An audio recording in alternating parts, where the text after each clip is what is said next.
ఇప్పుడు 2 unsolved cases, ఒకటి 2021లో జరిగింది, ఒకటి 2022లో జరిగింది. ఈ 2 కేసు కూడా మన గాజువాక ట్రాఫిక్ ఇన్స్పెక్టర్ గారి ఆధ్వర్యంలో ఎస్ఐటి ఓపెన్ చేసి ఛేదించాము. మన గౌరవ ముఖ్యమంత్రి సార్ కూడా మన కలెక్టర్స్ మీటింగ్లో ఇది చాలా అప్రిషియేట్ చేశారండి. నెక్స్ట్, సైబర్ క్రైమ్లో యాంటీ హ్యూమన్ ట్రాఫికింగ్ 200 మంది కంటే ఎక్కువ మందిని మనం రెస్క్యూ చేశాము.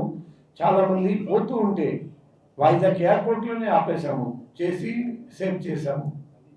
నెక్స్ట్, ఈ కొన్ని ముఖ్యమైన సైబర్ క్రైమ్ కేసెస్ మనం ఛేదించాము. Loan app, Aarogyasri, government scheme fraud, Chinese TRX payment gateway fraud.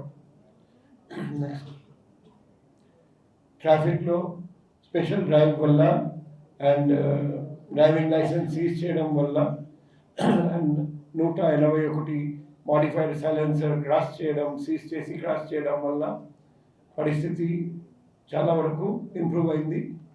Next, life saving beach నుండి చాలామందిని మన పోలీసు వాళ్ళు లైఫ్ గార్డ్తో కలిసి సేవ్ చేశారండి. నెక్స్ట్, పిఎం పాలెం మన భాస్కర్ రావు ఎస్ఐ ఒక లేడీని సేవ్ చేశారండి, ఆత్మహత్య చేయడానికి ప్రయత్నం చేస్తారు. ఇంకొక కేసులో కూడా ఒక అమ్మాయిని సేవ్ చేశారండి.